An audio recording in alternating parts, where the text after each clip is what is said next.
এখানে গণবসতি এলাকা, খুব গণবসতি এলাকা। শুনেছি দেশ উন্নয়নের জোয়ারে ভাসছে, কিন্তু এখন দেখতে পাচ্ছি আমাদের এই দেশ উন্নয়ন বাড়ছে না। আমাদের রাস্তাঘাটে বাচ্চারা স্কুল কলেজ যাচ্ছে ভাসতে ভাসতে যাচ্ছে, কারণ তারা যে হাঁটতে যাবে এরকম কোনো পরিবেশ পরিস্থিতি নাই। তারা পানিতে ভাসতে ভাসতে যায়, আবার ভাসতে ভাসতে আসে, যার কারণে তাদের লেখাপড়া এখন বর্তমানে বন্ধ। কর্দমাক্ত হইয়া তারা স্কুলে বই পুস্তক সব ভিজাই ফেলায়, তারা যাইতেও পারে না, আসতেও পারে না, যার কারণে বাচ্চারা স্কুল যাওয়া বর্তমানে বন্ধ আছে।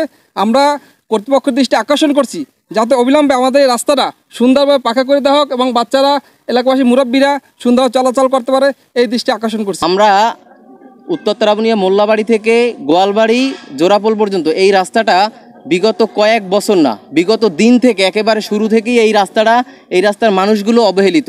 এই রাস্তায় এত পরিমাণ কাদা, এবং শুধু কাদা না, যখন আমরা জোয়ারের পানিটা বাড়ে তখন রাস্তায় পানি উঠে যায়, বাচ্চা কাচ্চা চলাফেরা প্লাস মুরব্বী, যেমন আমাদের একজনে অসুস্থ হয়ে পড়ছেন, মারাত্মক অসুস্থ, তাকে আনার জন্য 4 জন মানুষ কাঁধে করে আনতে যাই, আবার তারাও পাচার খাইছে।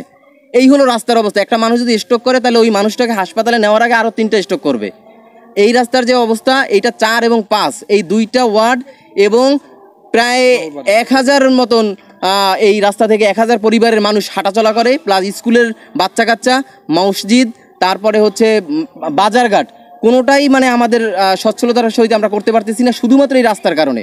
তো আপনাদের দৃষ্টি আকর্ষণ প্লাস প্রশাসনের দৃষ্টি আকর্ষণ করছি, যদি আপনারা প্রশাসনের কাছে আমাদের জন্য এই রাস্তাটার জন্য একটু করতেন, যে আমাদের এই রাস্তা যদি পাকাপোক্ত হয় তাহলে আমাদের শিক্ষক, ছাত্রছাত্রী প্লাস জনগণ এবং মুরব্বী সবাই একটু স্বস্তিতে নিঃশ্বাস নিতে পারত।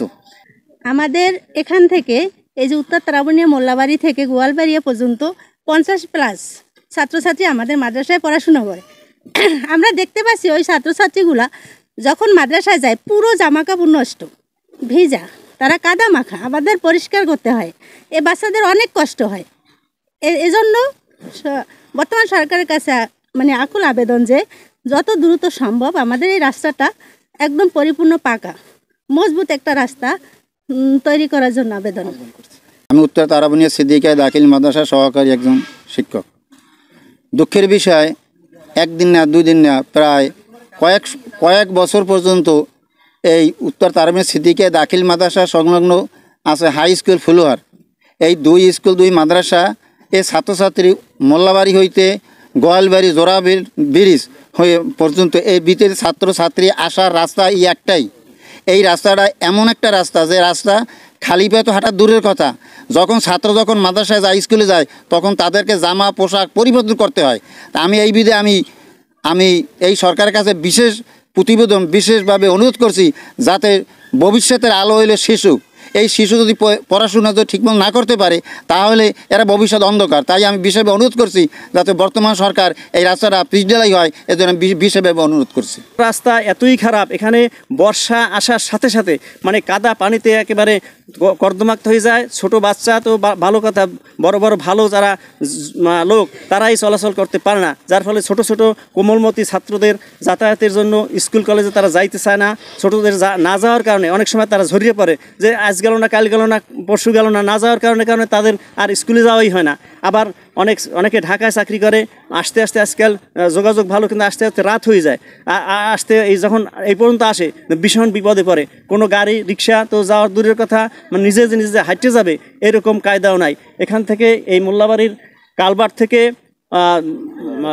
নয়াবাড়ি হইয়া করমুল্লার খালপার হইয়া সরকার বাড়ি পিছান হইতে গনি বার্মেয়ার স্কুলের সামনে থেকে জোড়াপোল আছে, গোয়ালবাড়িয়ার জোড়াপোল, এই পর্যন্ত রাস্তা মানে তৈরি করা, পাকা করা, পিচ ঢালাই রাস্তা হওয়া একান্তই প্রয়োজন। এই এলাকার মানুষ এত অবহেলিত, এদের মানে বলার মতো কোনো ভাষা না। আমরা চাই রাস্তাটা পাকা হোক, পিচ ঢালাই পাকা হোক, ভালো রাস্তা হোক, শক্তপোক্ত রাস্তা হোক এই সরকারের আমলে, মানে যাতে কোনো না হয়, ভালোভাবে ভালো সুন্দর রাস্তা হয়, সবাই ভালোভাবে চলাফেরা করতে পারে, স্কুল কলেজে আমরা প্রতিদিন এখানের এই কাদা রাস্তা থেকে পাড়িয়ে যাই, আবার এই কাদা রাস্তা থেকেই বাড়ি যাই। এর মধ্যে বই খাতা এখানে ভিজে যায় বা কাদায় নষ্ট হয়ে যায়, আমরা পড়ালেখাও করতে পারি না ভালো মতো। কাদা বর্ষা মানে বৃষ্টি পড়ে তখন অনেক কাদা হয়, আমরা তখন স্কুলেও যেতে পারি না ভালো মতো। আমরা এই রাস্তাটা পাকা করানোর দাবি জানালাম।